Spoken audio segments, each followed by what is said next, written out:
1, 2, 1, 2.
Anyway, are you going to sort out the spraying on the mic and everything else? Okay.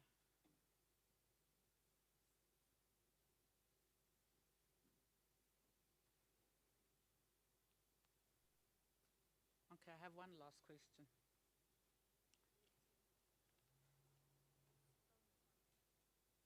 On or off as I speak here? It's off. It's on. No. Yeah. My mask. Oh. Zakira, do you keep the mask on? On? Let's keep it on. All right. Do you need?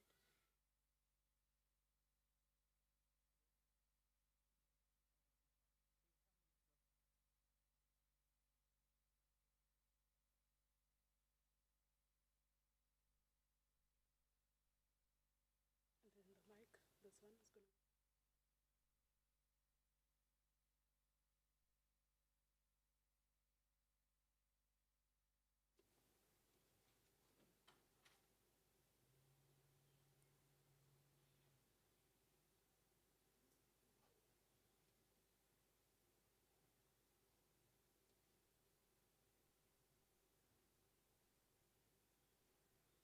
Good, go. Good morning. Good morning, everyone. Good morning to the viewers who are watching us online, and good morning to the audience that's with us here today. Today marks the start of Anti-Corruption Week in South Africa. Annually, the 9th of December is marked as Anti-Corruption Day across the globe. In a build-up to this day in South Africa, the Defend Our Democracy campaign wants to pioneer the concept of Anti-Corruption Week. And to start this today, we have a panel which is going to talk to us about, I guess, some of the challenges we've been facing as a country, and also hopefully give us a little bit of hope and a bit of a solution about how we get out of this morass we find ourselves in, of the state capture. Everyone, I think, is aware of the Commission of Inquiry headed by Acting Chief Justice at the moment, Zondo, and all that has come out of there. And I think that we've all been affected in some way or the other by what happens to our whistleblowers. We were all quite shocked and dismayed at the recent killing of Mayor Babita, and her being just the latest sign of the really deep-seated issues that we are facing and grappling with as a country. And many may not be known. The names we will never know. The families affected and forever changed by what, I don't even know whether we call it an illness, but my panelists here will be the ones who will take us through it. But what has become a systemic actions within some of our most revered institutions, both public and private. And so without any further ado, let me introduce myself. I'm Gcabashe, the facilitator for today. And I have a really esteemed and well-versed panel with me today. We will have Professor Mark Swilling from the University of Stellenbosch, who's a distinguished professor of sustainable development and co-director of the Center for Sustainability Transitions. He is also co-editor of a book that is being launched today, which seeks, I think, from a very different lens to understand and provide the rest of us, I guess, with insight into what actually happened from an academic lens when it came to state capture. With Professor Mark Swilling is Robyn Foley, who's also the co-editor of this volume. She has been a researcher on state capture for the past 5 years and completed a master's on state capture at SASA. Responding to what the two co-editors will be talking to us about, we have Advocate Andy Mothibi. Advocate Andy is the head of the Special Investigating Unit and has been in that position since 2016. And also we have Zukiswa Pikoli, who is an activist journalist. She's also an entrepreneur, and I think that is important because the entrepreneur community-based lens of everything and the impact that it has on us as the society, the ordinary people, we the people that our Constitution speaks about, is something that I think is sometimes, it's a voice that's not as amplified as it should, and hopefully Zukiswa will be able to amplify that voice for us, is that what is our response as we the people of South Africa. And so without taking too much time for this program, I really would like to ask Professor Swilling to come up and give us some opening remarks and I guess contextualizing why it's important that this academic lens is put on the scourge of corruption that is in our country. Thank you, Professor.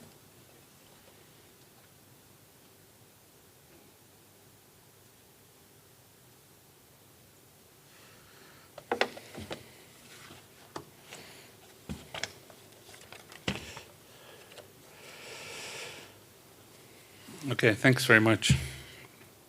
So I was asked to talk about what it means to conduct research and to facilitate learning about state capture.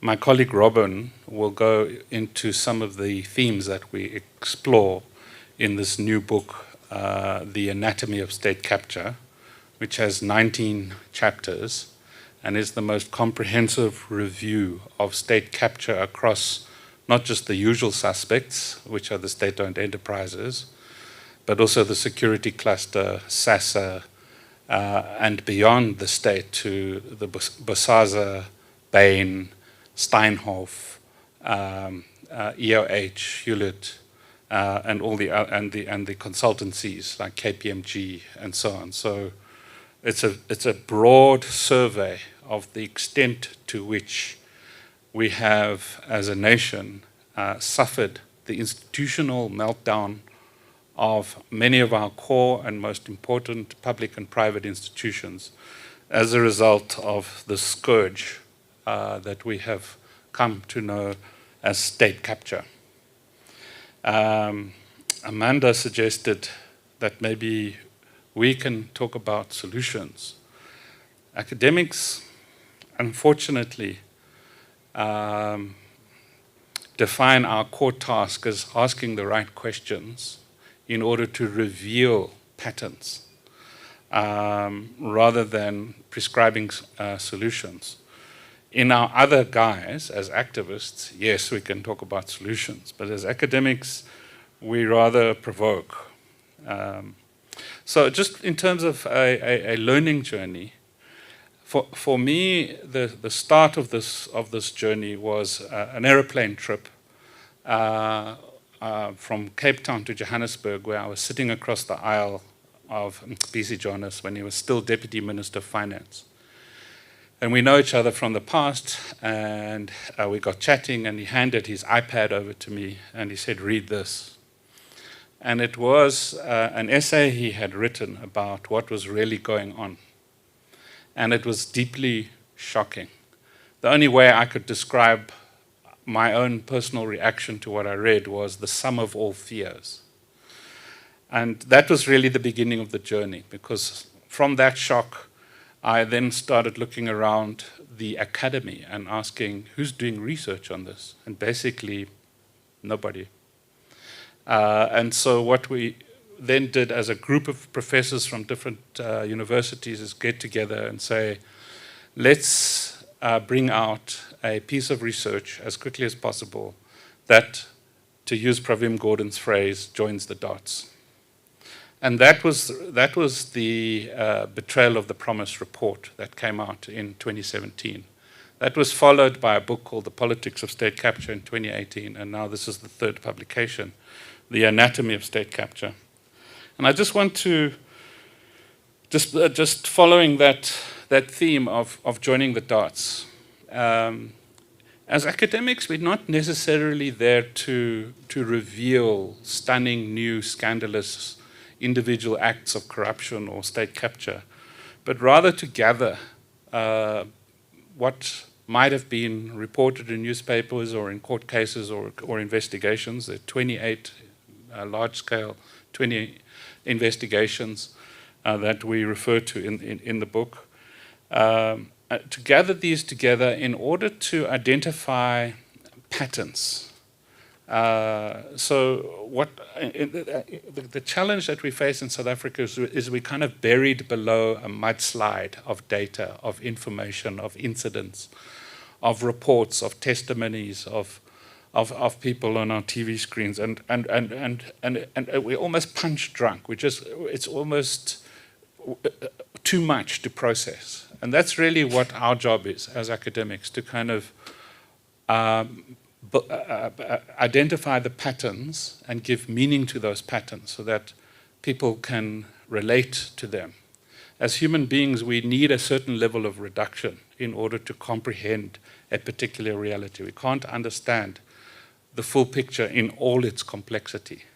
And so that's really what I think we are doing. And we did that in 2017 when we brought out the Betrayal of the Promise report, and we introduced concepts like repurposing state institutions, which is frequently now used by everybody.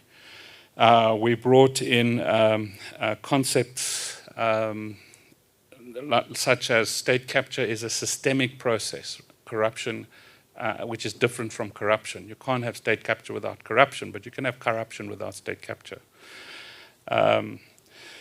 Now, in order, from a learning point of view, in order to be able to do this kind of work and also tell the stories at university level, at school level, we basically have to enable people to think in terms of complex adaptive systems, or in more simple language, the relationships between everything. It means not so much focusing on specific strategic outcomes, but on emergence, what comes about almost unexpectedly or as unintended consequences. It means identifying connections that are between things that are seemingly disconnected. It means thinking in terms of processes rather than structures. It means being highly, highly sensitive to motives and reading into the language people use. What have they said and not said? What is their nuance? What is their emphasis? What have they denied? And in that way, extracting motives of key players. It also means crafting words that help people to comprehend the complexity, rather than overwhelming them with more complexity using academic jargon. And so just, I've already mentioned repurposing. We talked about the power elite. We talked about the Zuma-centered power elite. We talked about state capture as a systemic process. But in this book, we introduce a new concept into the lexicon of state capture, which is the notion of rackets. And we came up with this term because many people, after the election of President Ramaphosa as president of the country, started to ask us, including some of the consulting companies that had been, or the auditing companies that had been compromised, as well as the South African Institute of Chartered Accountants. They all wanted to work with us and say, well, how do we make sure this doesn't happen again? How do we make sure that the behavior starts to change? And so we started to think about, well, what's really going on? How did people get compromised? And that's when we came up with this idea of rackets. Rackets is when a particular powerful individual, or if you like, a racketeer, enrolls others in various ways into a believable lie. Enrolling others into a believable lie. Okay? If you could unpack that and say, what are the ways in which that is done, then it's possible to work with a range of institutions to say, well, when somebody is approached to get enrolled into a believable lie, a racket, how should they be responding? And so we talk about conspiracy, we talk about collusion, we talk about coercion, we talk about complicity, and we talk about the traditional con job. I suppose the point I'm making from a reflection on learning process, it's introducing concepts that help people to understand patterns and then continuing to do that in a way which challenges, talks truth to power, but also equips people to deal with the consequences. The final comment, I suppose, that I would like to make is more methodological. In this kind of world, it's very difficult to do research with bits and pieces of information that don't seem linked together. And so what you have to do is triangulate. You connect one piece, an interview here, a newspaper article there, a court record there, in order to provide evidence for an argument. But there's another technique, which is what I call the stalking horse. You let loose a stalking horse into the landscape, not really knowing where it's going to go, but you watch who follows it. And that gives you clues on who has interest in a particular topic, either to push it one way or the other, and then you investigate. And then another way is what we call transdisciplinary research, which is getting involved with the people who share your goals. And we did that with the coalition that formed around the Zuma Must Fall campaign. And then one very final comment about the distinction between researchers and activists. So the Defend Our Democracy is a movement of activists. And yes, we as academics, as researchers, can be activists in movements like that. But we need to make sure that that is distinguished from our role as researchers. We must not confuse and conflate our role as researchers to speak truth to power and our role as activists. Some people choose just to be researchers, some people choose just to be activists, but if you want to be both, you have to maintain a line. And let me just explain what I mean. As I've already mentioned, research is about finding the questions that help reveal patterns. We are suggestive rather than prescriptive. There's space for doubt, for skepticism, for the possibility of new evidence. And we mobilize ideas and evidence, not people. Activists, however, have clearly defined enemies, are more prescriptive about solutions and actions. There's more certainty in activism. It's about mobilizing people, yes, above all, as well as ideas. It's more experiential and expressive, and there's less time for written reflection of the kind that we have in this book. And these two worlds can overlap, but they have different drum beats, and it's important that we maintain that distinction. When people ask me about solutions, I say to myself, are you asking me in my capacity as a researcher or as a citizen, as an activist citizen? And my answers will be different, depending on which role I may be playing. So I think I'm going to leave it at that. Thank you.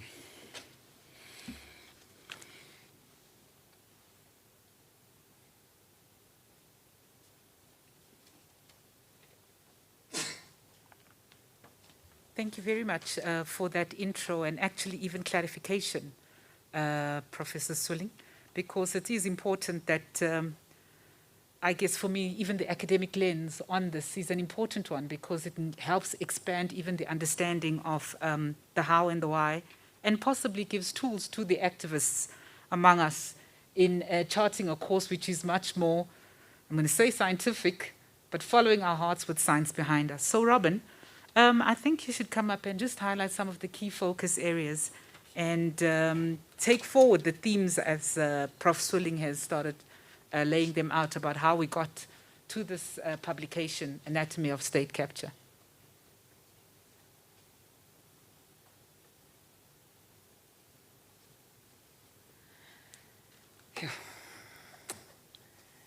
Good morning, and thank you everyone for this opportunity. We are quite excited to be launching and releasing the Anatomy of State Capture today. But we also feel a sense of urgency, I think, at this point in time, in terms of the need for conversations around state capture, what it means, and how do we approach it in terms of our strategies, our planning, and our policies going forward. So when we decided to launch this project, it was after the betrayal of the promise, and it was meant to be sort of a follow-on from the revelations that came out of the Gupta leaks, which came after the betrayal of the promise, as well as all of the information that was emerging through the Zondo Commission.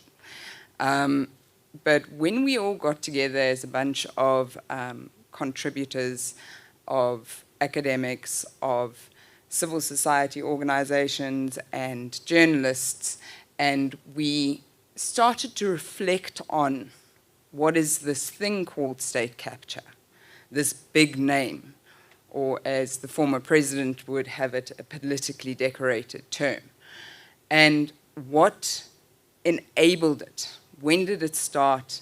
How did it move forward? And we've noticed over the years that there are several myths that have emerged in terms of state capture and what it actually means.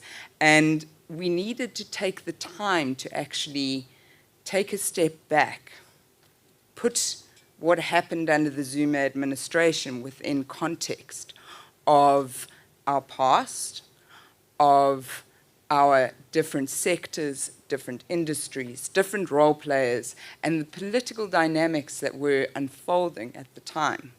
As Mark indicated, we then also wanted to go a step further and understand what is this culture of corruption, and not only explain what happened in terms of state capture, but how it happened. And that's where we came up with the concept of rackets. So these four myths I'm going to use as my sort of frame for discussing the anatomy of state capture. And I think the principle, the main myth that I think we should walk away from today is this notion that state capture has ended, that somehow we have moved out of an era of state capture, and that the threat, though possibly present, is not real and is not tangible. The reality is that the practices that enabled state capture and the way in which it was enacted are still very much present. And we are perhaps, by denying, by telling ourselves that we no longer have a state capture problem, we're setting ourselves open to be captured again. So that is the big myth. Another one that we want to address is this notion that state capture is merely a form of grand corruption. Yes, corruption is a critical part of state capture. It's using state resources. But that wasn't the primary objective.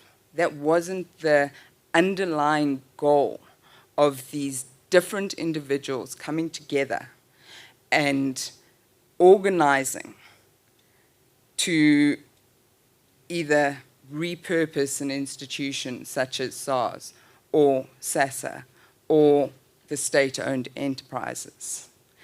There is a deeper logic that lies behind state capture, and that is effectively the dismantling of our democratic constitutional institutions and our social compact that is meant to be embedded therein. So I think it's also one of the more difficult parts of tackling state capture, where one of the sort of prevailing narratives is that if it's not a criminal act, if it's not an illegal act, then we've done nothing wrong. And this is an argument that we've seen time and time again from those that have been implicated in state capture, that I have done nothing illegal. And a lot of the various steps that need to be taken in order to manipulate that contract or to repurpose social grants, those small little acts are not necessarily criminal, but they are unethical. And that is something that we need to address.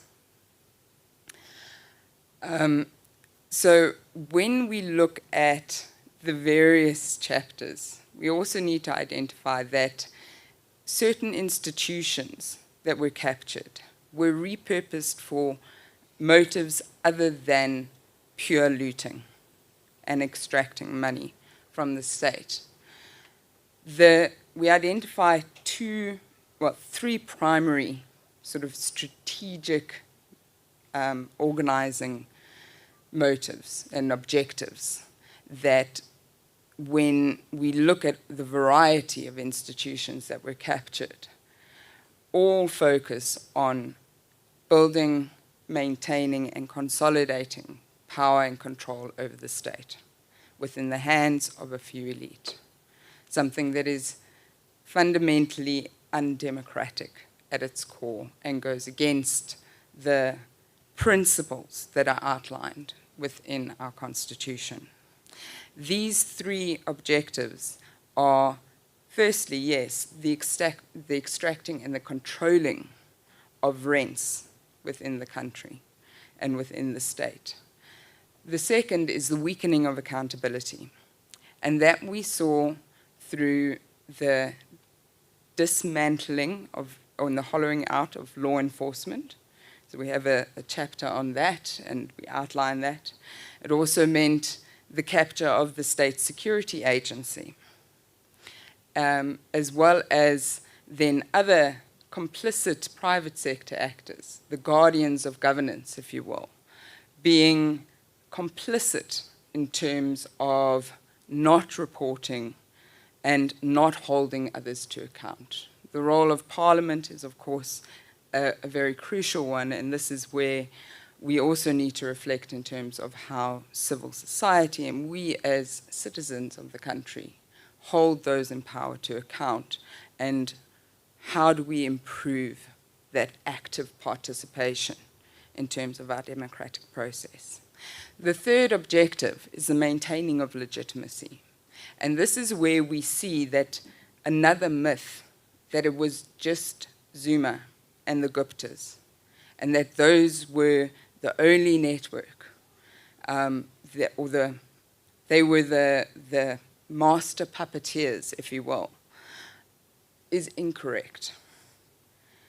The issue of maintaining legitimacy comes down to political patronage, where it is not just one network, but it is a hierarchy of multiple networks interconnected,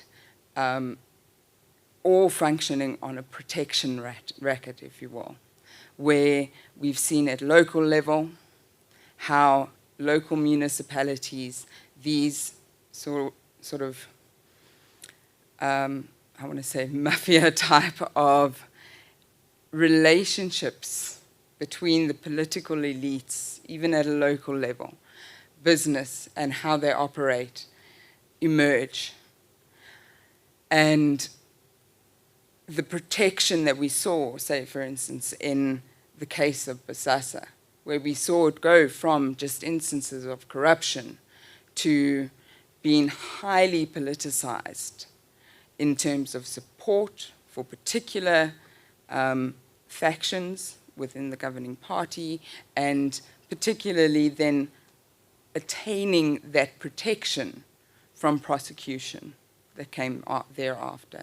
So all of these networks, there are multiplicity and they're all interconnected, and the relationship and dynamics between individuals, between organizations, between how government and private sector do business, all need to be something that we should all be wondering and questioning and asking, we should all be asking questions about. The last myth that I think I want to highlight is that state capture is not a government problem. State capture is a societal problem. And in particular, we go into great detail, and we have an entire section that focuses on the role of the private sector, of how the banks, KPMG, the auditors, KPMG, but also how within the private sector itself, we've seen a complete decay in terms of governance of corporations, of big entities such as Steinhoff, Tongaat Hewlett, EOH. So we bring these all together, and each of the different authors and collectives of authors look through different lenses and examine what happened at all of these different institutions, what happened at local level, what's happened and how is it manifested within the news media and the media space in general. That was another one of the key strategies for maintaining legitimacy, was the attempt to capture and control the message within the country. And we know from the former president's unprompted admittance that the idea of starting up the Gupta's propaganda networks and machines was his. These were not unconscious acts. These were not disconnected acts. And I think when we look at state capture going forward, we need to start asking ourselves, what are these myths? What are these underlying rackets that enabled them? So I think I'm just going to highlight maybe some of one of the main sort of rackets that I think for me has become quite challenging, which is this notion that state capture is a thing of the past and we're now moving forward. I would say that that is not the case. And if we look at what is unfolded in terms of the July riots, in terms of this acts of economic sabotage that are taking place within our country, we need to be asking a lot more questions. And yeah, I think that's where I will leave it. I'm not sure if I've used up all my time. Oh.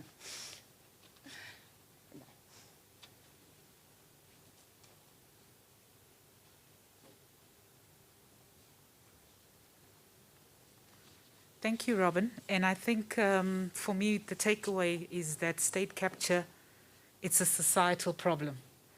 And that really does put a huge, huge responsibility on each and every one of us. I think it's Yuval Noah who talks about the myths we build and start buying into. And one of them is that government is anything but all of us. And so it's important that we start realizing that there's no thing that is, it's a structure, but we make up that structure in all of our different guises. So, Advocate, it's now over to you to really, I think Robyn has really painted a picture and a half. And, and it's now over to you to talk to us about some of these challenges, you know, that she has painted, and in view of the SIU's critical role in helping us to navigate as a society through these challenges. So over to you.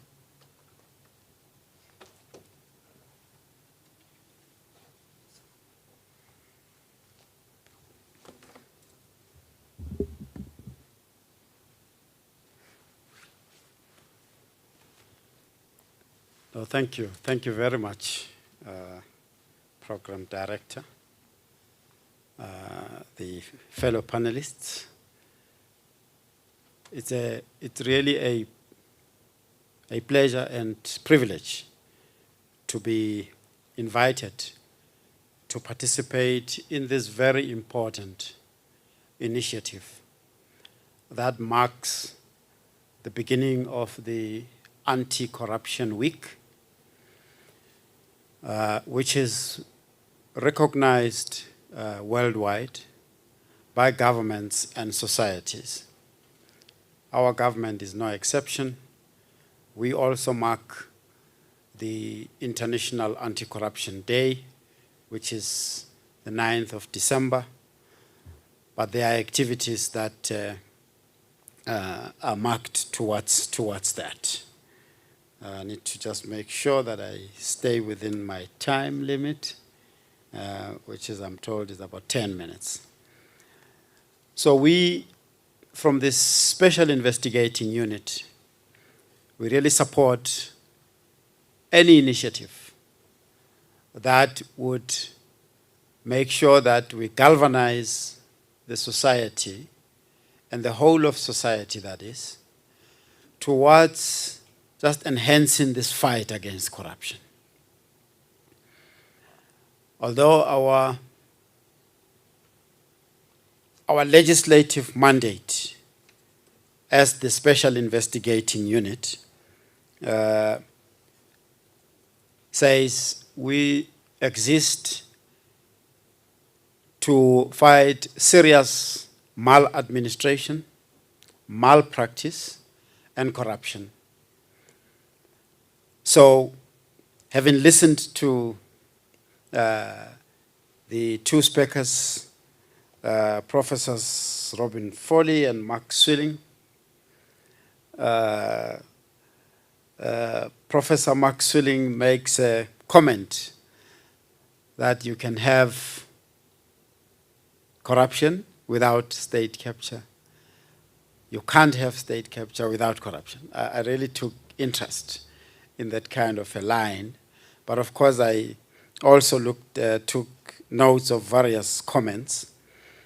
And then I must be right in calling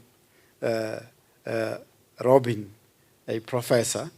If that's the case, then Professor Robyn Foley. If it's not, Miss Robyn Foley. Thank you.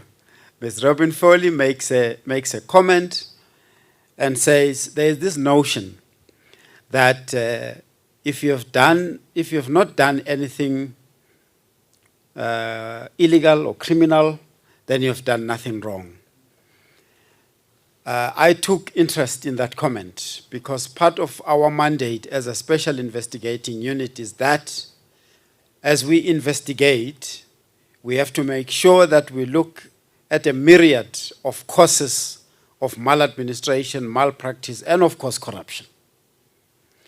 So maladministration is in the realm of the administration world, which more often points out to irregularities, in many instances irregularities that are deliberate.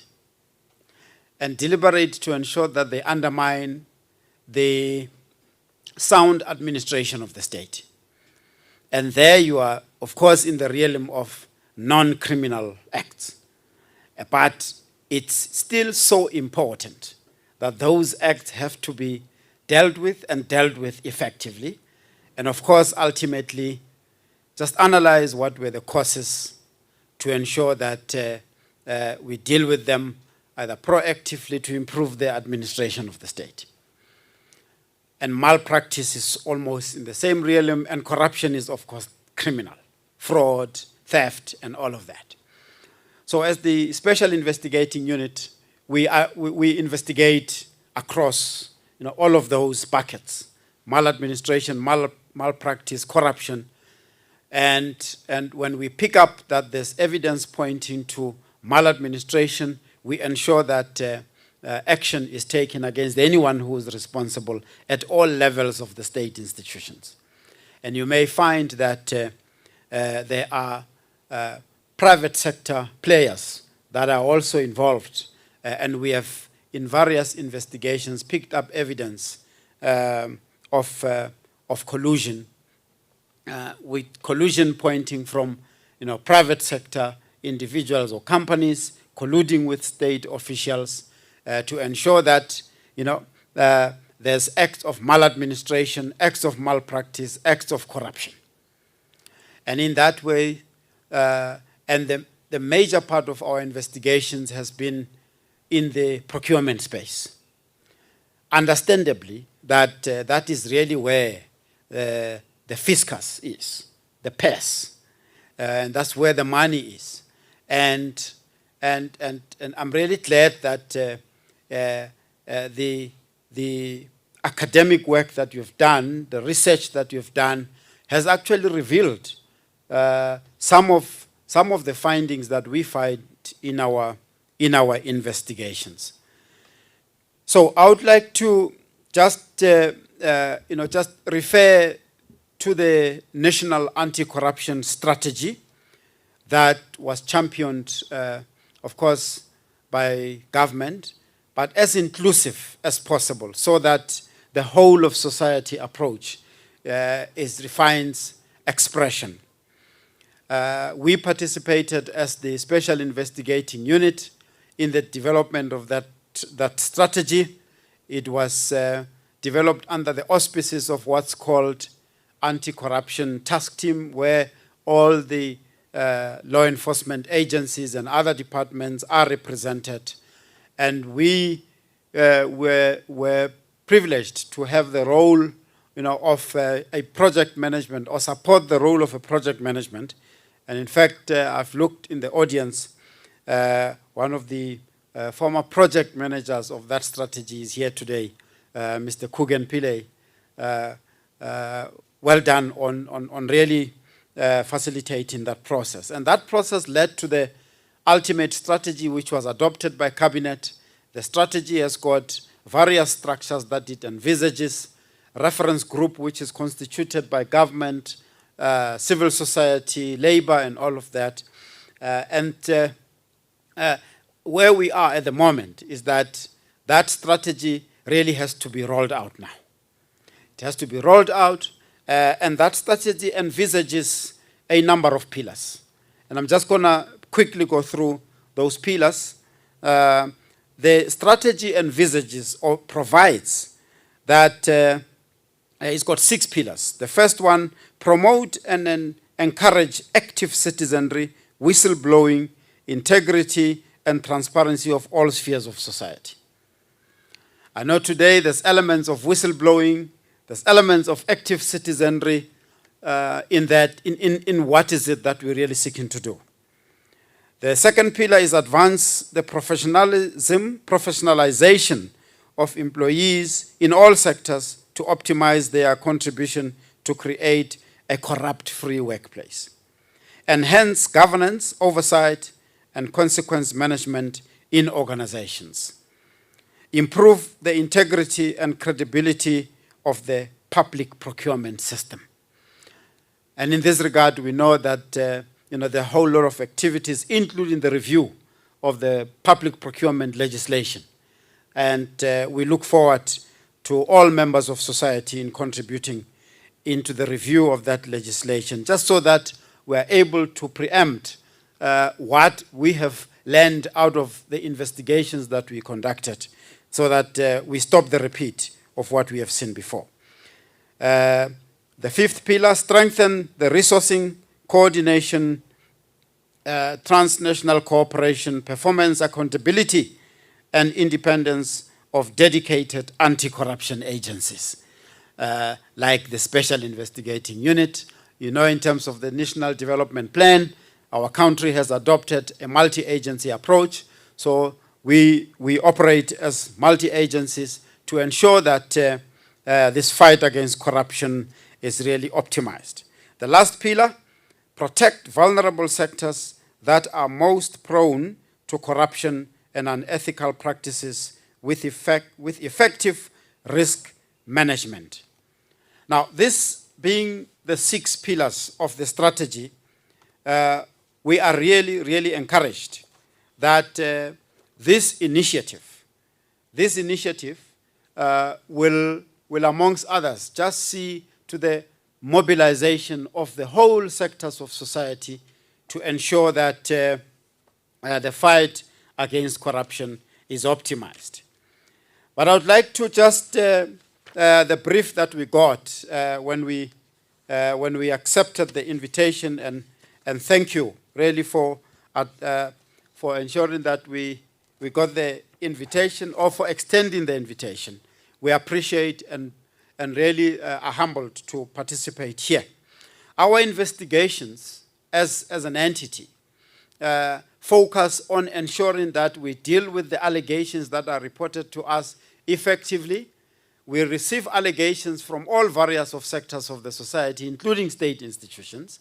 We assess those allegations, and when we test them against our mandate and we are satisfied that they fit our mandate, we then draft the proclamation that will go through the process. It goes to the Minister of Justice and Correctional Services, and then it goes to the President for sign-off. We only kick off a formal investigation once the proclamation is signed off. That is a legislative requirement.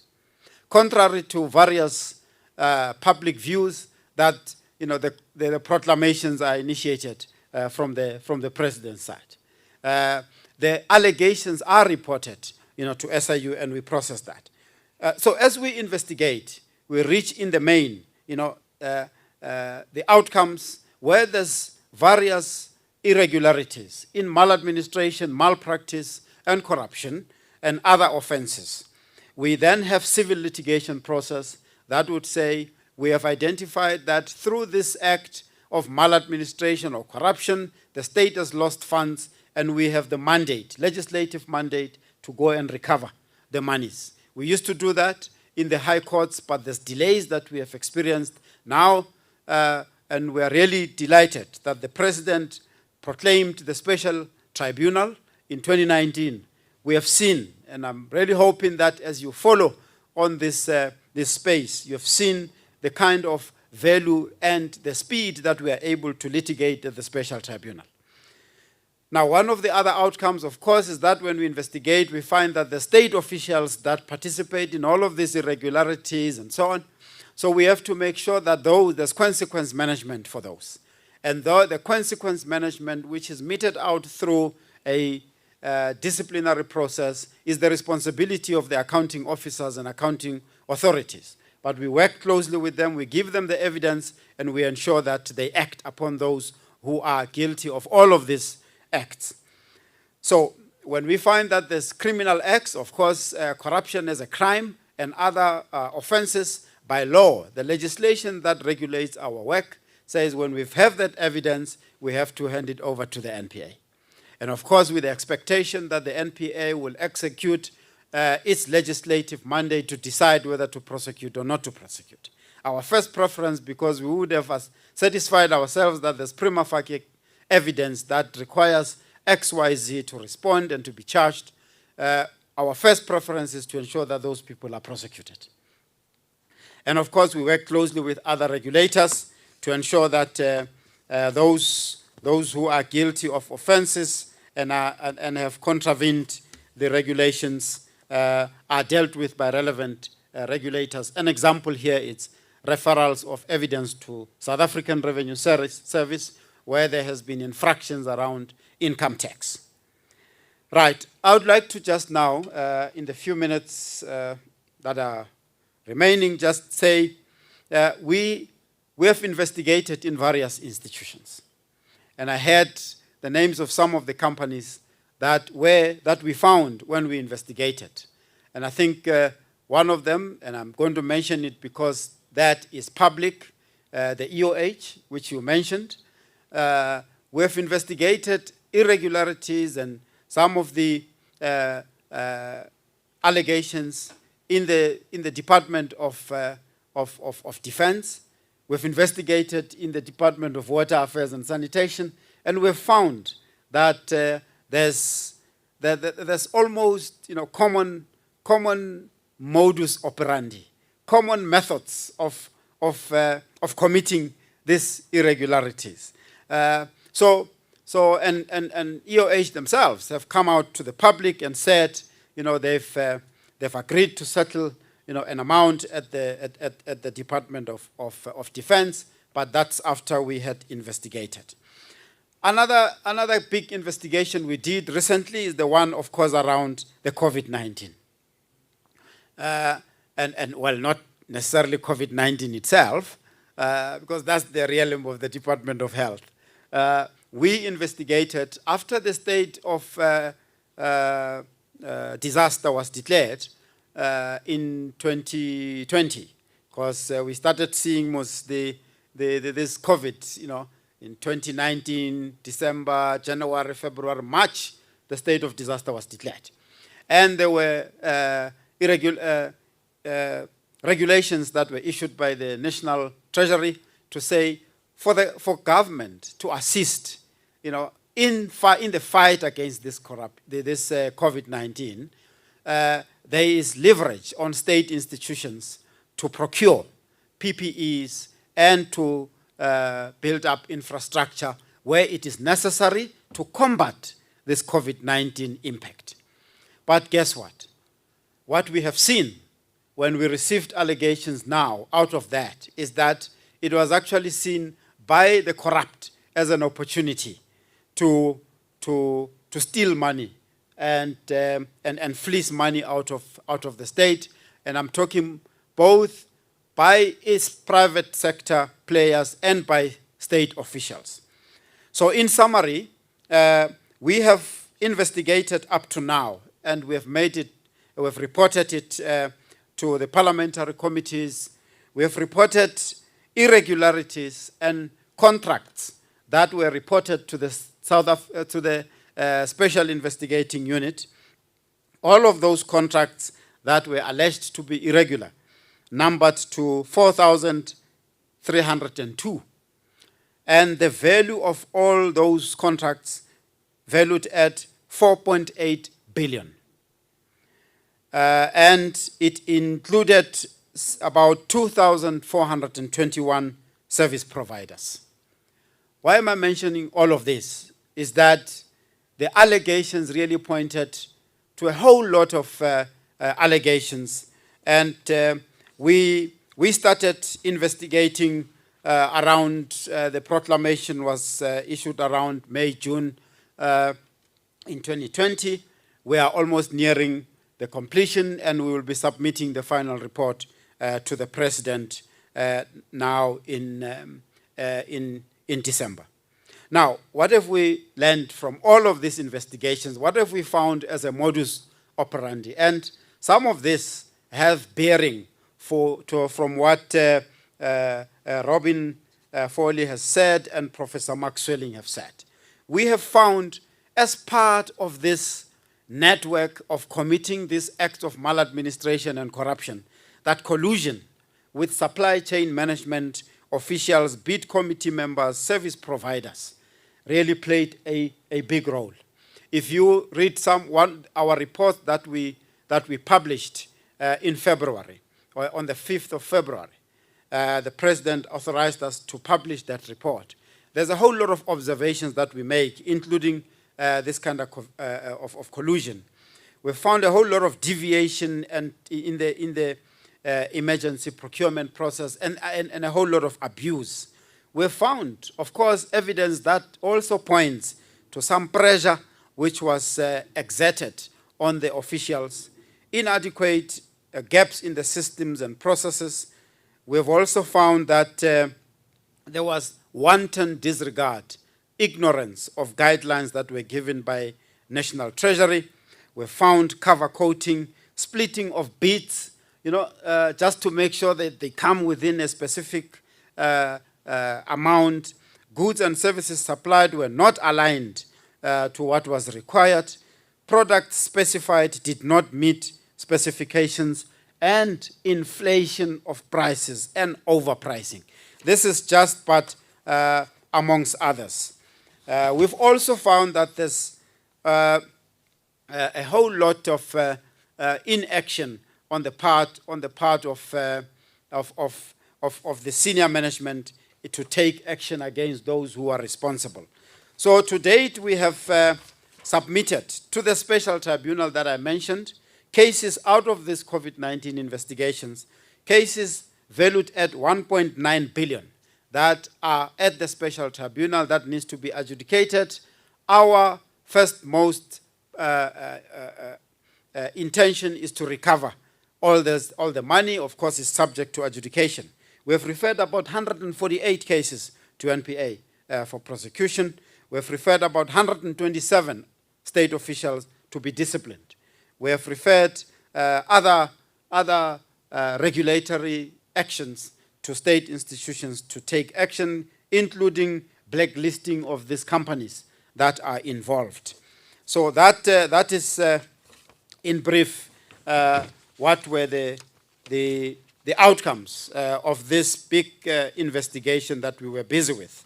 But of course, as part of this initiative, anti-corruption week initiative, is that we should really welcome the most important part played by witnesses, whistleblowers.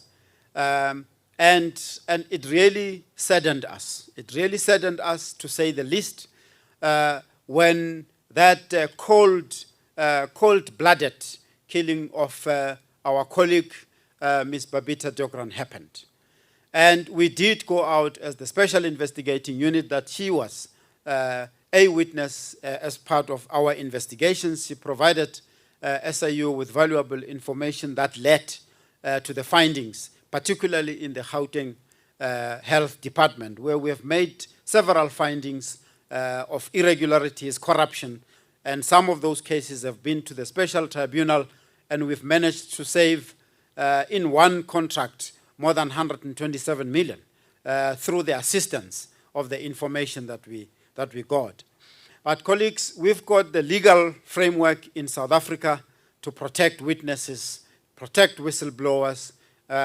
So within this legal framework, we always, when we interact with the witnesses, and these threats also go to the investigators, by the way, our investigators. So what we always say is that whenever any witness, any whistleblower is of the view that their lives are threatened or they feel threatened, however small the threat may be, please, you are required to reach out to us as a matter of urgency, reach out to any law enforcement agencies, particularly the SAPS, so that we can act immediately and ensure that we subject you to the witness protection program that the government has.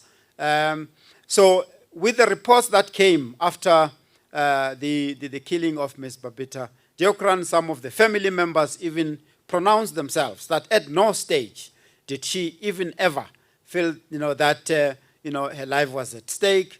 Our investigators worked closely with her, and we are really of the view that we need as government, particularly law enforcement agencies, to really review how we interact with witnesses and whistleblowers, so that we continue to raise awareness around the legal framework, around protection of whistleblowers and witnesses.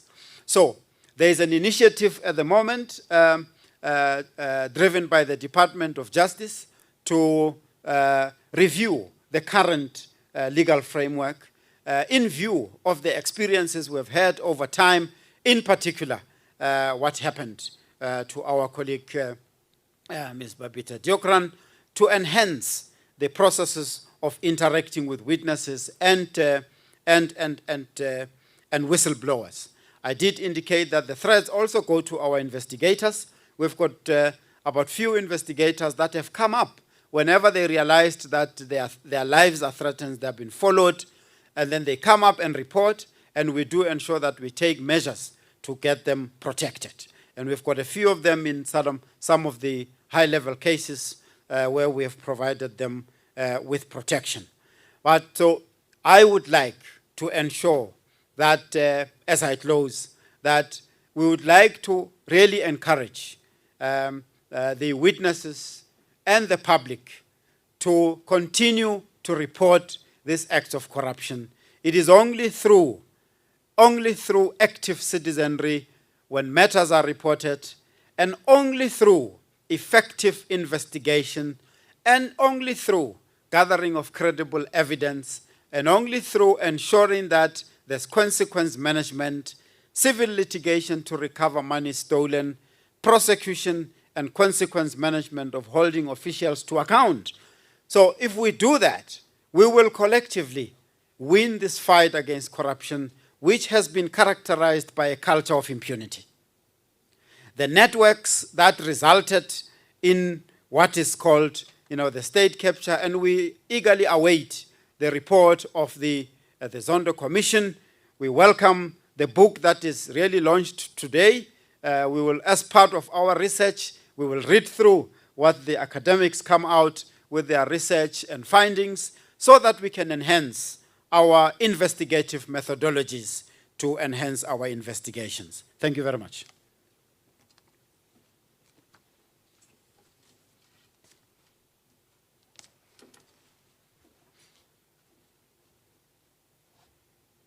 Thank you so much, Advocate. And I think in closing, you've touched on what always is a area of concern, is that how do we make sure that there's consequence management, visible consequence management, because people are sacrificing their lives, their families, and yet on the other side, visibility of what that actually culminates in is needed quite urgently. Before I call Zuki to come up to this, I just wanted to quote in the reflections in the book. It says that the title is Rebuilding Broken Trust, Time for a New Story. It starts, what promise was betrayed in the fallout of state capture? The possibility of a story, one where time moves forward, a narrative that is not mired in an eternal present where racketeers have free rein. State capture stole a narrative that carried the hopes, ambitions, and urgent developmental needs of a grossly unequal country. The danger we face is not that the story was stolen, but rather the possibility that such a fractious nation could have a story at all may also have been stolen. Powerful, powerful words, and I think sums up a lot. And in summing again is something from Ben Okiri, who says, stories are the secret reservoir of values. Change the stories individuals and nations live by and tell themselves, and you change the individuals and nations. If they tell themselves stories that are lies, they will suffer the future consequences of those lies. If they tell themselves stories that face their own truth, they will free their histories for future flowerings. And I think it's an important reflection given the topic that we are on today. So without any further ado, Zuki, over to you.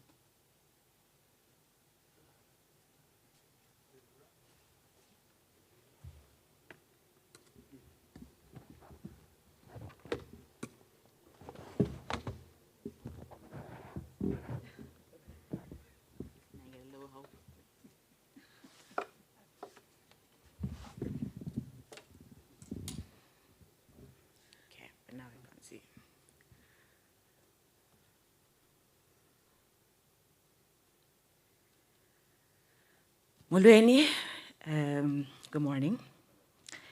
Thanks for having me speak today. This is a very hard act to follow with the crime buster in chief himself and academics, and I am but a pleb. So I was tasked to give inputs on what corruption means to us as commoners. Because part of our job as the media is to provide the stories, the impact of the corruption, the ordinary people that people forget behind the big numbers of the billions that are siphoned out of state coffers. So in order to do this, I think it's important to start by acknowledging what Professor Swilling said when he says, we need to identify patterns in order to join the dots and make sense of how corruption happens and how it is that state capture takes root. In doing so, we have to understand the nature of corruption, which is it comes from a culture. It's not something that's helicoptered and dropped in. It starts from somewhere.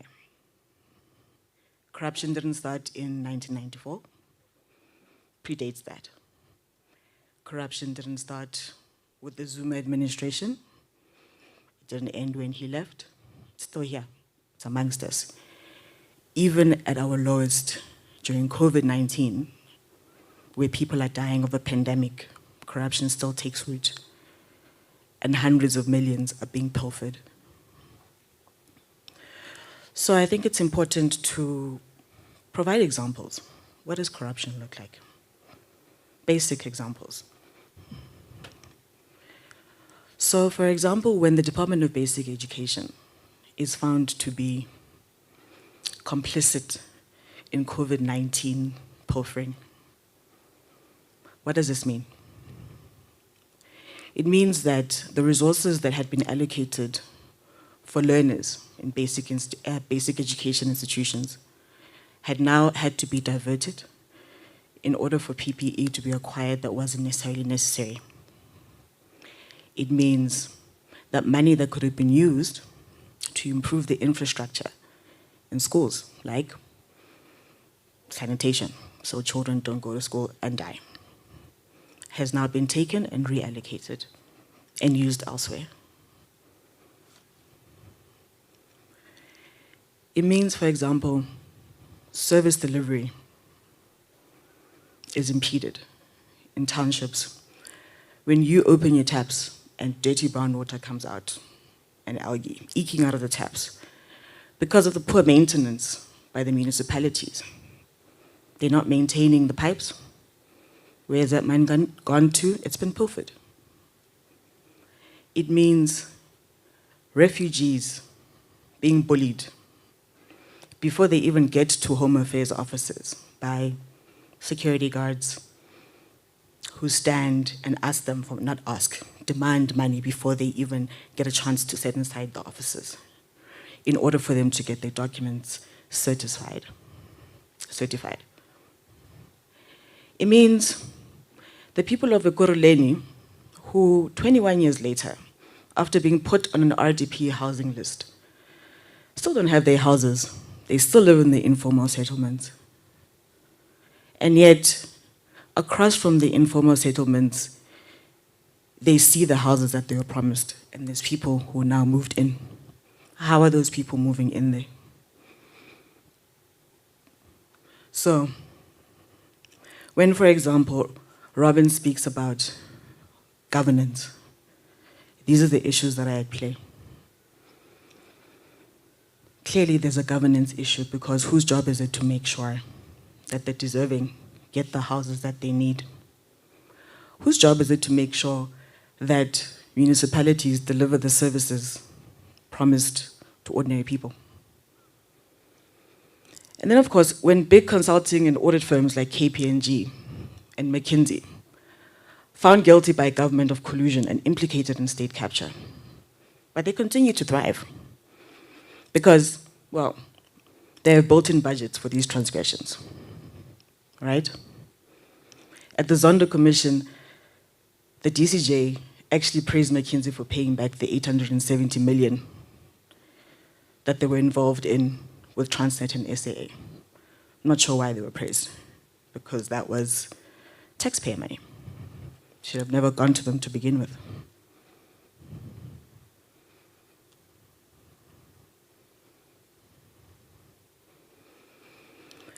So in South Africa, we talk of very good laws when it comes to combating corruption, protecting whistleblowers, right? The issue with this, obviously, is that what's been found wanting is that the implementation of those laws is where it's lacking, which is why we have this pervasive culture. When it comes to the protection of whistleblowers, it becomes difficult for people to become whistleblowers when you see people like Babita Deokaran dying for coming forward after being told, we'll protect you. People are literally dying. And those who are not dying are losing their livelihoods. Losing their livelihoods, mental health. What becomes of those people? What do we do about that?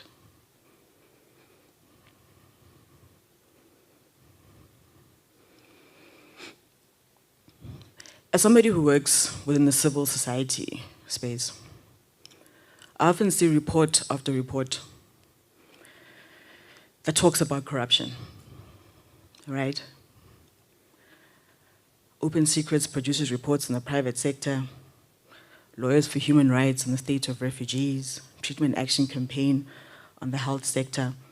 Corruption Watch pinpoints the sectors that are most vulnerable to corruption. I mean, I know all this because I read these reports and I write about them. And yet, when we look to the people who are supposed to be actioning these reports, very little action is found, probably collecting dust somewhere.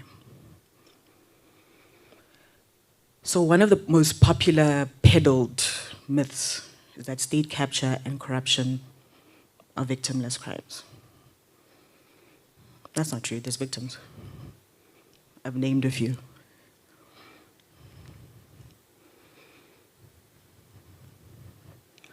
So when it comes to putting or explaining corruption in a way that the ordinary person will understand in order not to find themselves complicit,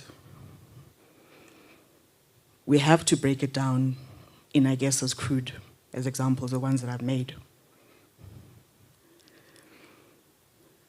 So, what is to be done?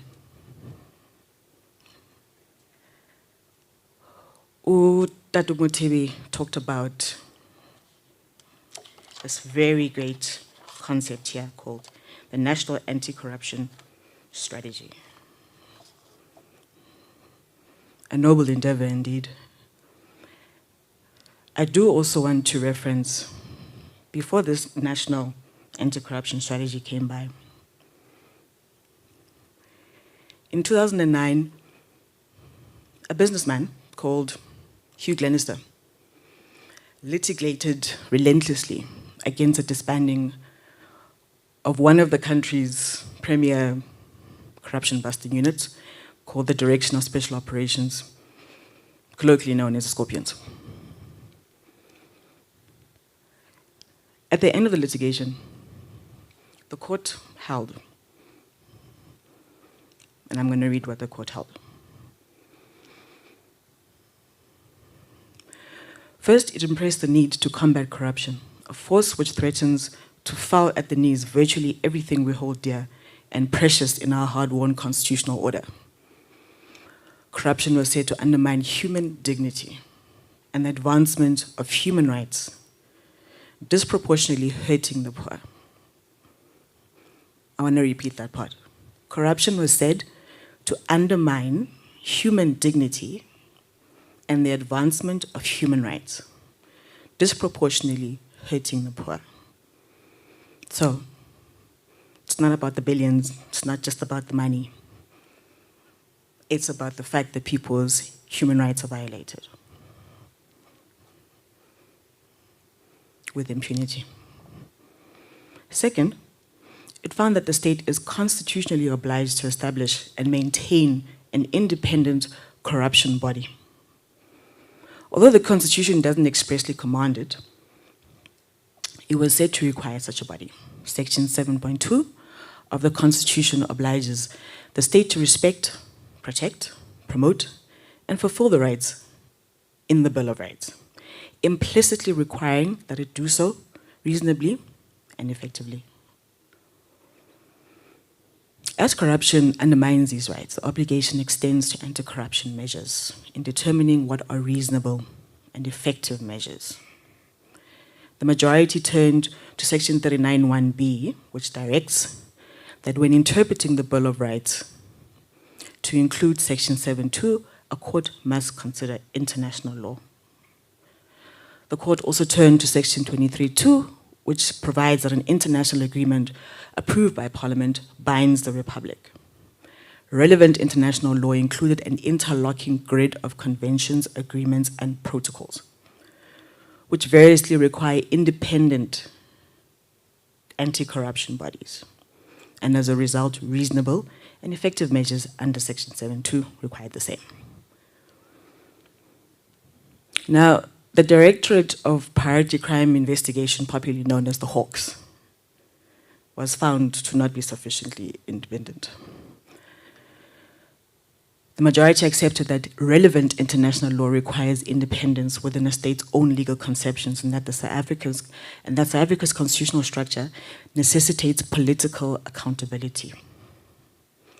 However, the Hawks' lack of specially secured employment conditions and its oversight by political executives were said to be inimical to the independence required. Further, the interpretive provision emphasizing the need for necessary independence was judged ineffectual. So what did this mean? In effect, it meant that there was a suggestion that came out of those cases in that judgment for a Chapter 9 Integrity Commission as a countermeasure against corruption, which would have personnel with specialized training, structural and operational independence, be well-resourced, security of tenure, freedom of executive influence, in order to operate without those famous 3 words, fear, favor, or prejudice. So, having read out this judgment and these recommendations, and having listened to the anti-corruption strategy, I guess the last thing for me that's left to ask is, where are we with this? Sounds like a good idea to me. Thank you.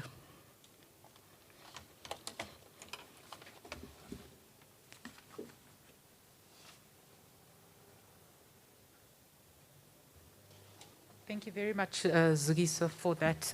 And I must start by correcting you. Our Constitution says we the people.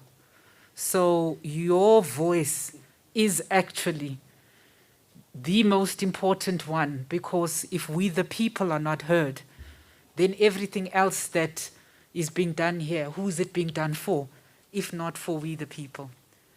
So we have a few questions, and I think it's been a sobering morning of reflection, which is important actually, because if we don't reflect and take a step back, we'll never know whether we are making progress or whether we are on a hamster or on a wheel, or even worse. I don't know what's worse than a hamster on a wheel, but I'll leave it there.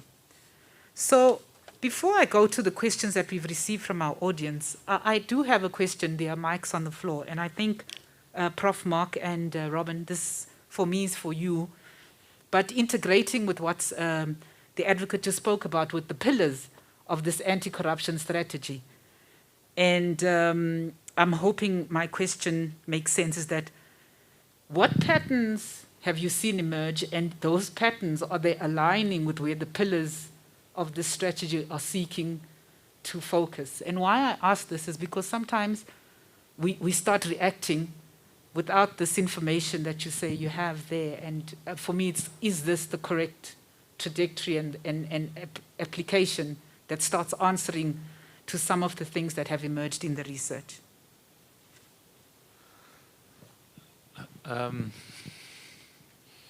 Yeah, I listened. I listened carefully to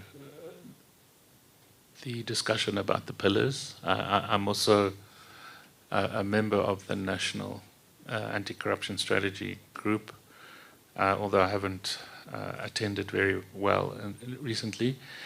And I think there is a correlation between the patterns that we identify and the pillars. And I think it was made very clear by the advocate that they operate with this clear understanding that it's not just about illegal activity.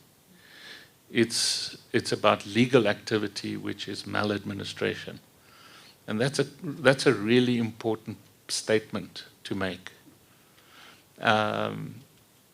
in the way in which we've identified what we call rackets, yes, there are conspiracies where people agree to collaborate to embark on illegal activities that they cover up. But there's also collusion. And collusion is quite often where somebody agrees to collude by just being passive. In other words, to do nothing in the face of looting. And that person who just turns a blind eye is not doing anything, actually. They're not committing an illegal act. They're not actively participating in making it happen. But actually, they are implicated and ultimately lose because their job is dependent on the viability of an institution which is disintegrating. And ultimately, they can't feed their children. So, yeah, I think the pillars make sense. And I agree with the last question, what now? What does implementation look like? And really that's where activists and civil society and wherever we researchers can support that, we will.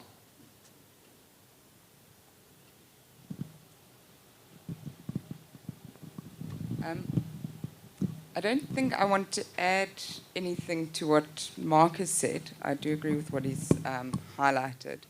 I think the National Anti-Corruption Strategy is going to be as good as its implementation, ultimately. And I think that's actually where the challenge lies. And listening to the two other speakers, I think the thing that came across for me, and also what I tried to highlight, is that our current myth that state capture is a thing of the past, it's one of the excuses that we're using for inaction.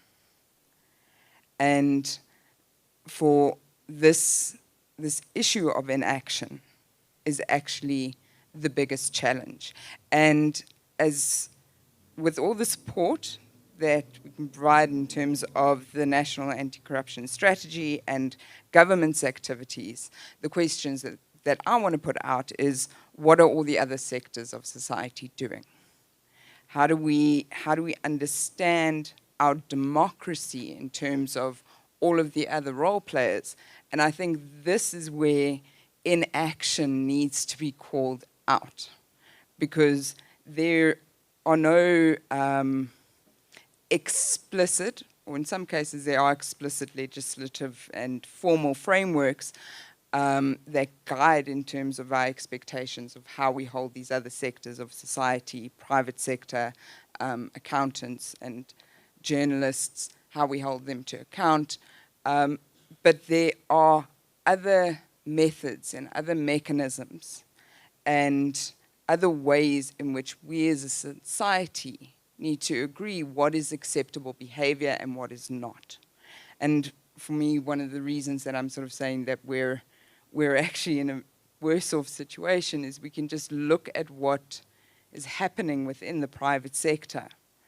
And I'm going to call out Bain as an example, and Business Leadership South Africa accepting Bain back into the fold, despite the fact that Bain went out of its way to try and silence a whistleblower that has now fled the country. And we are still sitting in a space of silence.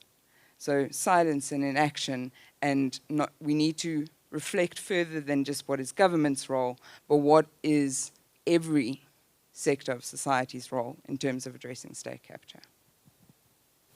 Thanks, Robyn. And I think I'm going to quote, it's Eric Snowden, love him or hate him, but this is so true. He says the law can only evaluate what is legal and illegal, not what is moral and immoral. That latter question, oftentimes the more important question, is one that has to be answered by us, by the public, by the papers, because we are the ones who have to live with the consequences. So I've got a few questions here, and maybe I'll just ask 3 at a time. So, and you can make a note of the ones that go to you. This one goes to Professor Mark. What do you mean by deeper logic? Does this imply a deliberate plan or strategy, or is it an outcome? This is from Janet Cherry. Advocate Mothibi. This is from David Mudarai. He says, Advocate, I don't think reviewing a framework is adequate. Surely we must now have a successful plan. Another one, I think it flows from the same advocate. It says, we have seen forensic reports not being implemented at local government. Instead, the culprits are back as councillors. What can be done to have these reports acted upon and have the recommendations implemented? I will do a third one. It's from Anonymous. When will we start seeing arrests? We recently read that senior level managers within the NPA are at loggerheads with one another. How do we strengthen institutions that are to prosecute those found corrupt? I think let's go with those three. Yeah, the last ones are mainly for the head of the SIU, I suspect. As far as Janet's question is concerned, in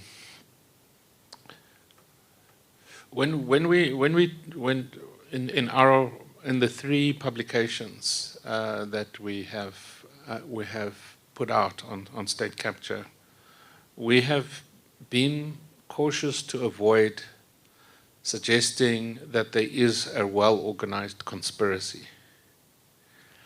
And that's because a well-organized conspiracy assumes a strong center with a kind of directive capability that has a kind of long-term plan of action. And I don't think that combination exists. When we talk about a deeper logic, it's probably incorrect to refer to it as a deeper logic as a singular. It's a multiple set of deeper logics that are interacting with one another. So during the so-called 9 wasted years, state capture, capital S, capital C,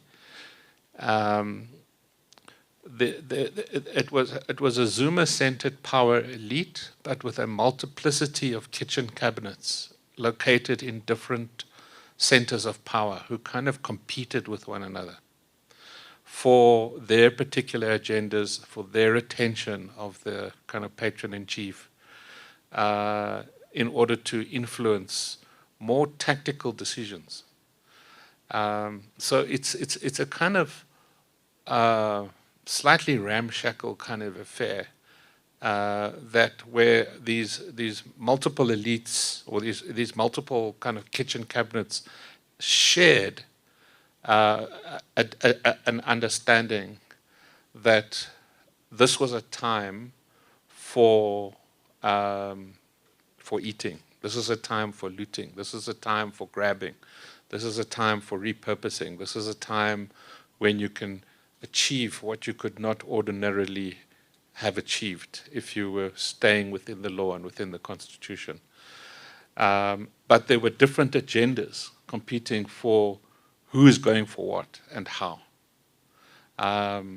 So I think that's really what we try and capture. That does mean it's a bit of a multi-headed hydra, which is why it's difficult to actually deal with it. You can cut off one head, but it doesn't necessarily mean it's gone.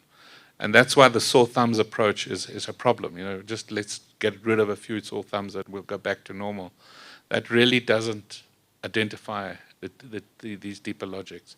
And then if you kind of talk about state capture small c, and you kind of push it back in time through to the apartheid era, the arms deal, the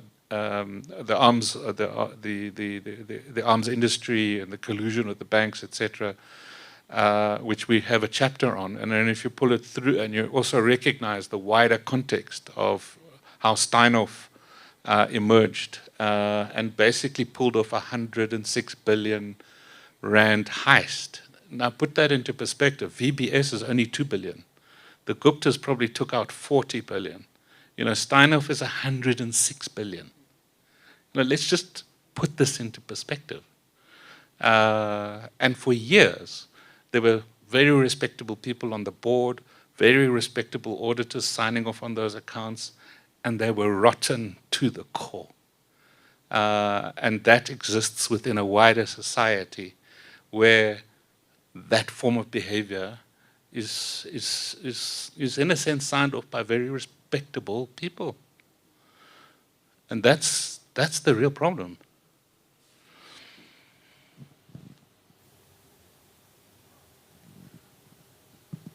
Advocate.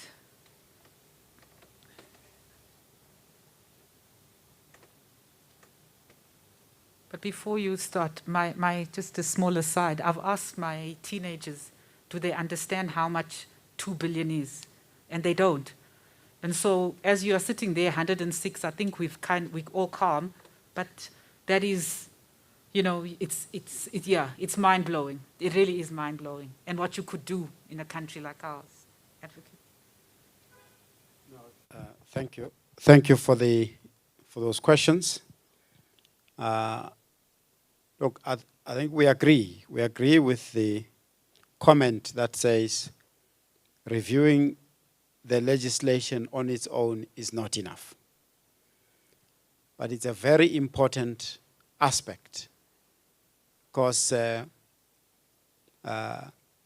a country that is, amongst others, based on the rule of law, we've got to ensure that there's an appropriate legal framework to ensure that there's a legal dispensation that provides adequate protection mechanisms and measures to whistleblowers and witnesses. And we believe that there's an opportunity to bring that legislative improvement. But yes, you are correct that as we get on reviewing the legislative framework, we are faced on a daily basis with cases and reports that we have to act upon based on a plan that we have. We must, as you say, we must now have a plan in place. We do have, based on the current legislative framework. So what happens is when a witness comes out, and we've got examples of witnesses that have come up to us and to other law enforcement agencies. I'll make an example of the well-known Esidimeni, life Esidimeni investigations that we conducted. There's a few witnesses who came up when they believed that their lives were at risk. In fact, one witness just really in one evening of a working Thursday, before we left the offices, she just rocked up at our offices and said, I'm not going back home. The reason is because, and she stays somewhere in Soweto, she says, I'm not going back home because I've been threatened that if I come back home, I'll lose my life. And we immediately took her in accordance with the plan that we have, based on the witness protection program that is legislated and administered by the NPA. So we then immediately contacted the administrator of the witness protection program. Of course, that program has got in it measures, at times measures that really uproot you away from your home or your house, and they can even put you outside of the province where you are. But there's various measures. But suffice it to say, we did provide that protection to that witness.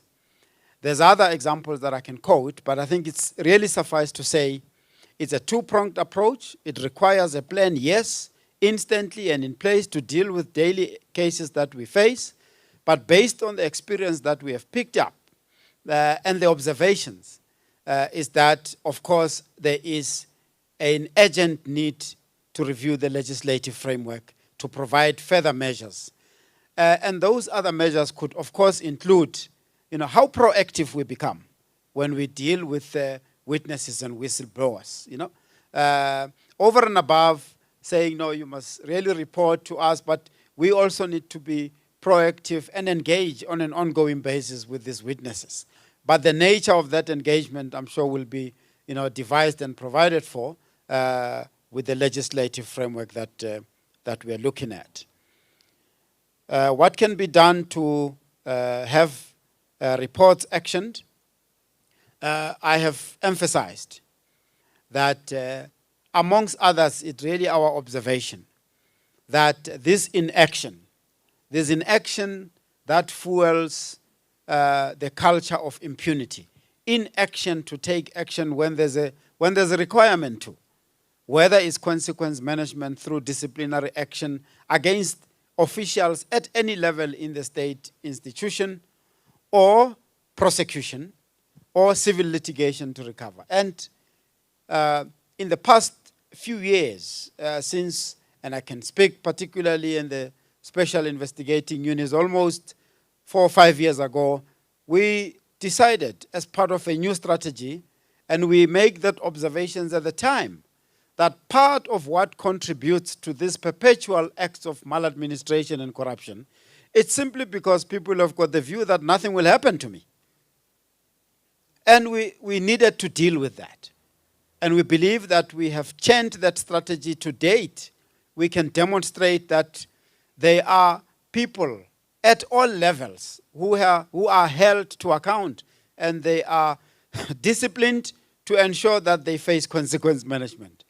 We can point out to recoveries that we have made. On the 19th of November, we appeared at the special at the Portfolio Committee on Correctional Services and Justice.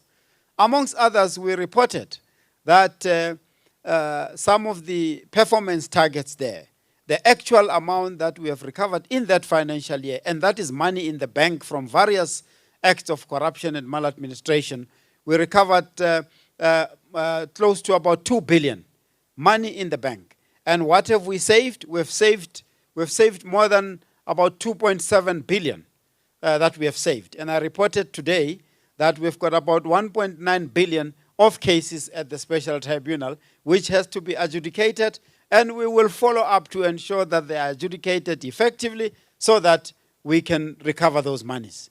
We are engaging with our colleagues at the NPA as SIU, and I know that our colleagues in the Hawks are also engaging with the NPA to lend that support to ensure that evidence is processed appropriately so that people are adequately and effectively and urgently prosecuted. We hear the call that the public needs to see that people are prosecuted, and in the criminal evidence that we refer, we collaborate and ensure that we contribute to NPA taking action to prosecute. When are we going to see arrests? Look, we do understand, in line with that call, that public wants to see corruption. Corrupt people being arrested or prosecuted. I just want to make a reference to a few areas where we have investigated. At Eskom, for example, we have investigated intensively, and we are still investigating there. We have referred about more than 5,000 employees to be taken through disciplinary action because they've contravened their code there in terms of conflict of interest. And our observation, and I'm not sure if it's something that comes out from the academic search or research, is that the modus operandi of people committing acts of corruption and maladministration, it starts amongst others from where there's a conflict of interest. It's not declared. People would be in a position where they collude to ensure that businesses are channeled towards certain companies where they've got interest. We've found evidence of all that, and all those people are currently being disciplined. But there has been also arrests in matters where we investigated at Eskom. We know that some few executives have been arrested, and the cases are pending in court, pending prosecution. We have contrary to the belief that we don't follow up on the private sector, we do follow up. And an example of a recovery, and a magnificent recovery, of 1.6 billion that happened in the last financial year.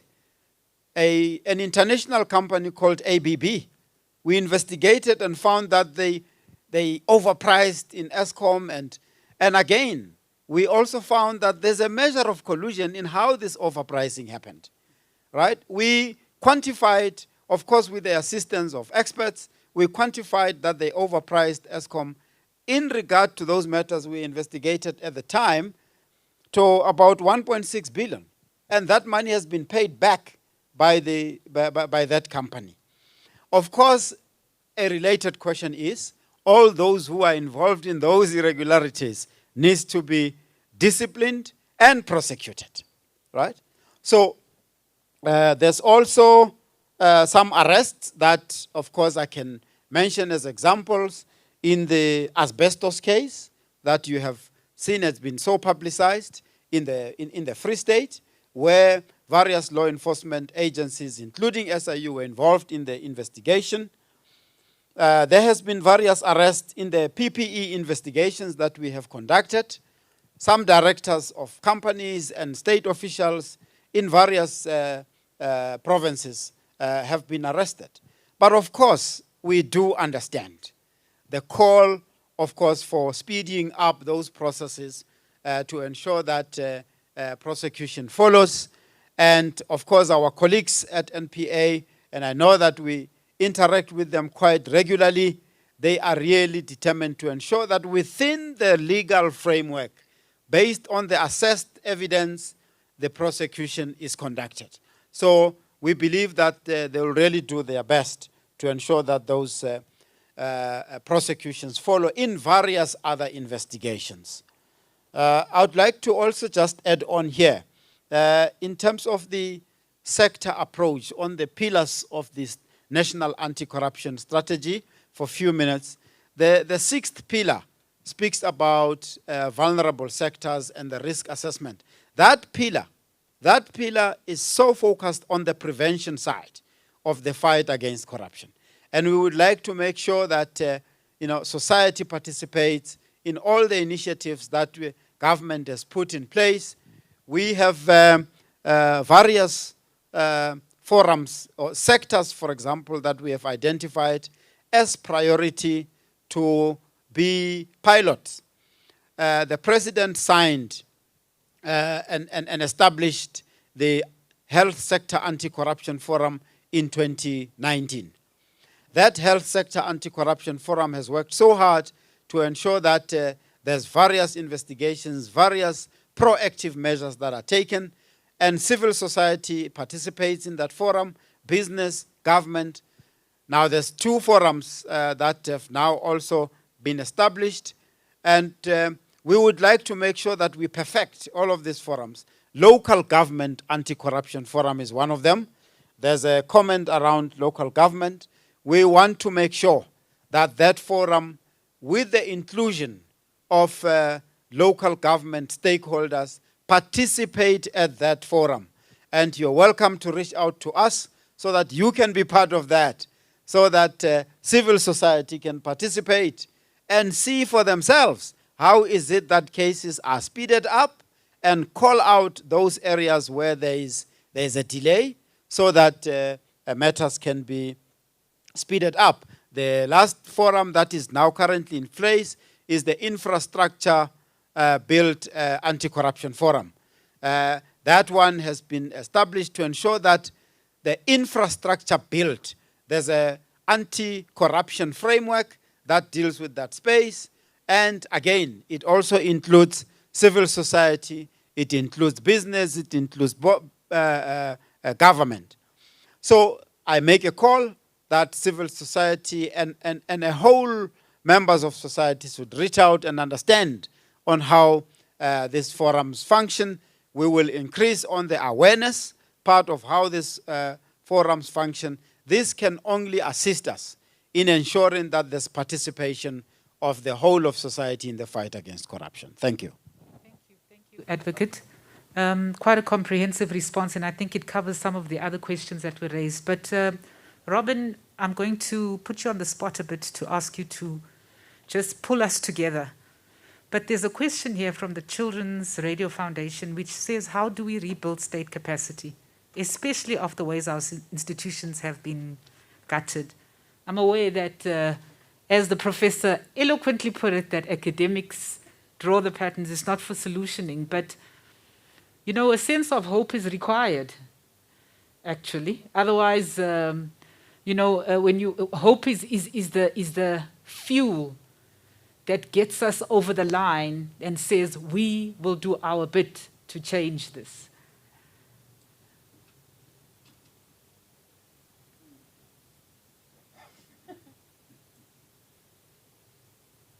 So how do I bring us back together and sort of plot the way forward? I think you're quite correct that we need to actually be hopeful, and I want to acknowledge that yes, there have been significant changes, and we should not minimize those. If we lose hope and we do not acknowledge the hard work that is being done by civil servants, if we do not acknowledge the crucial role of whistleblowers that they have played, we need to acknowledge the role of journalists, particularly journalists that reconnect us. One of the challenges, and I think one of the sort of calls to action, is to reclaim our agency as society.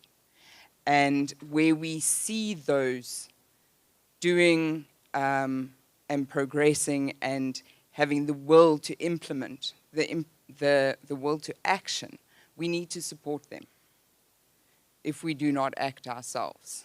We need to have the difficult conversations. And I think just the fact that we are here today, brought together by a collective of, from a whole range of different sectors in society, all supporting the Defend Our Democracy campaign, we are actioning, but we need to do more. I think that is where we need to move. And that story that we talk about in the sort of closing reflection, that is not one that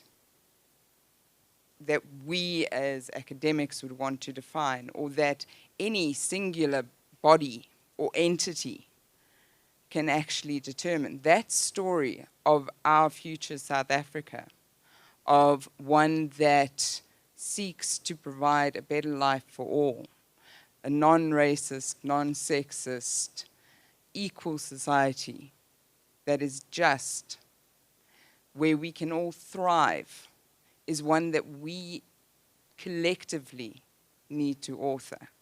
And it means, yes, we need to have these difficult and tough discussions like what we had today, and we need to critically reflect on the stories that we present, say for instance in our book, and that we tell through the media and through all the various activities. And then we need to write that ourselves and agree how we do that collectively. That is that's what is at the heart of our democracy going forward. No, thank you. I think that was well put together. And I think this brings us beautifully to the point where we say that without the whistleblowers, we are nowhere, you know, and they bear the brunt. So I've got it's a comment here from, I'm not going to say your name because I'm just assuming that as a whistleblower you wouldn't want. They say, I am in tears listening to what is being said. Who is helping us whistleblowers? Ask me how I have been surviving for 2 years, being home, unemployed, and penniless. My South Africa has failed me. And I think that's the difficult part, is that we sit, we've written, we can read, and yet homes have been destroyed because of the courage of those who shall remain anonymous, actually, who will never be known. We may never know all your names, but without the whistleblowers who take up the courage to be able to pick up that phone, to speak to someone, we wouldn't be here. And I think it's one of those that today was meant to be a day of even commemorating Babita, because it's the latest in a long line. And it was shocking to everyone. But the hope I have is that it also was a wake-up call. I mean, you never know how people receive these things. It's a wake-up call of what is happening in our country. And so one of the other questions was, how do we get better support, or even the experiences of whistleblowers? How do we work with former and current whistleblowers on understanding their challenges and modeling whistleblower protection policies based on that?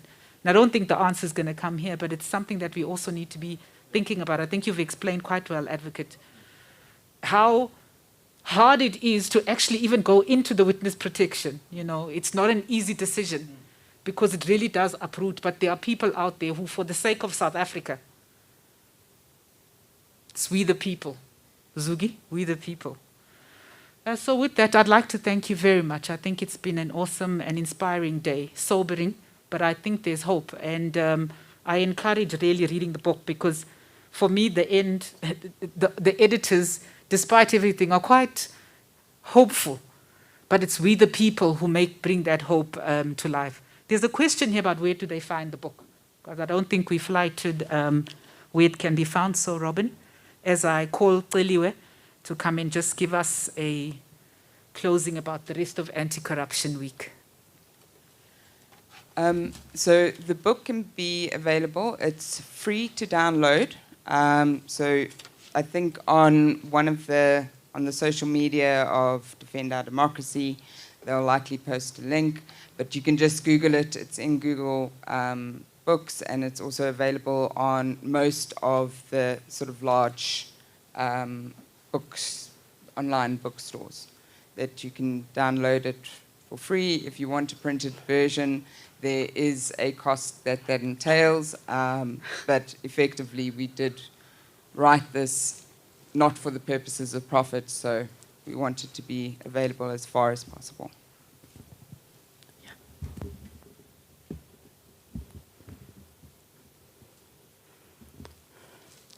Thank you so much, Robyn. Good afternoon, ladies and gentlemen, and thank you for joining us today in the kickoff event for Anti-Corruption Week. And to those joining online, I hope that this session has been very informative. Just to end off and close off today's session, I'd firstly like to thank Amanda for agreeing to come and facilitate the discussion for us, and also for our speakers for taking the time off of their busy schedule to join us as we kick off Anti-Corruption Week as the Defend Our Democracy campaign. Today's event, or book launch rather, was dedicated to the whistleblower Babita Deokaran, and this is because of the sacrifice that she made to whistleblower. And throughout today's session, we've spoken about the importance of protecting whistleblowers and also for whistleblowers to come forth. As the Defend Our Democracy campaign, we have piloted the first ever Anti-Corruption Week, which will run from today, the 3rd of December, to the 10th of December. An Anti-Corruption Day that is marked globally on December 9th every year. This is what we have decided to do as the campaign. And the purpose of the week will be drawing the linkages between corruption and capture and the deteriorating levels of service and in turn lifestyles of ordinary people, as Zukiswa has mentioned. Also, uniting and mobilizing South Africans in demonstrating their opposition and disapproval of both the lack of accountability for corruption and capture and the impunity with which current corruption persists. This year's theme for the week is United in Action Against Corruption, and the themes that will be explored in greater depth in the week by sectors of who are leading with different areas of work in relation to both the role of state officials and the private sector in corruption and capture. Because as we have said today, state capture is a societal problem that requires all of us to share the burden. We reiterate the call for accountability for corruption, transparency around public procurement, and also recovery with integrity, particularly in light of the COVID-19 corruption. While there are many sides of corruption, this year there are several key sectors where the spotlight needs to be shone. And we want to highlight the severe impact of corruption within these 5 areas, which is the health service, the energy provision, the delivery of water and sanitation, municipalities and local government, and the reason we're dedicating this kick-off event to Babita Deokaran, as we also speak on the protection of whistleblowers and honest public servants. We call for transparency around public procurement and also the beneficial ownership of companies, party funding, and the lifestyle audits of all public representatives. The aims of the campaign are to defend our constitutional democracy, eradicate state capture, and stop the corruption and looting in the public and private sector. We're also calling for action to be taken against the destabilization of anti-democratic forces, and also speaking up against unwarranted and unsubstantiated attacks on independent judiciary, demanding accountability and deepening participatory democracy to achieve socio-economic justice. This week provides individuals, organizations, unions, businesses, communities, faith-based congregation, and all other grouping an opportunity to self-initiate an activation against the corruption throughout the Anti-Corruption Week. These activations form a part of a national diary of events for Anti-Corruption Week and will be all over our social media platforms from today, covering most of the provinces and communities in South Africa that have been deeply affected by corruption. And in your hometown too, you can call the nearest and join the nearest activation that will be near you. And in 2022, ladies and gentlemen, uniting in recovery means to renew our democracy, and we must put in place measures to prevent the current forms in which diseases of corruption inflict society, especially at local level, and recover from the many years in which it has prevented our constitutional visions from being realized, simultaneously supporting campaigns of affiliated sectors and organizations in support of the democratic rights of ordinary people, particularly the underprivileged, emphasizing that corruption and looting has affected their socio-economic rights. The book link of today's launch is available on our website for download. And our wish is that everyone can have access to the book, and as it unpacks and defines corruption and state capture for everyone, so that you, at home, wherever you're sitting today, can blow the whistle on corruption. I'd like to give the award to the family of Babita that we're going to be delivering at their home, as they couldn't join us in today's events due to unforeseen circumstances. And what this award basically means is thanking her for blowing the whistle. And today, with the speakers that we have brought today, is to also show that we are united against corruption, and that we thank her and other whistleblowers who have come forth to dedicate their lives to rebuilding South Africa and renewing our democracy. Ladies and gentlemen, thank you so much. Thank you. And also, just to read out the award, it says that the Defend Our Democracy campaign presents this to the family of Babita Deokaran at the launch of the Anti-Corruption Week 2021. We honor Babita Deokaran posthumously for her contribution to the fight against corruption. We also uphold her legacy and that of all the other whistleblowers and corruption fighters who have served South Africa with distinction. We honor their families who have faced fear, loss, and pain, in many cases, no closure. We continue committing to tackling corruption and state capture in their memory. Thank you.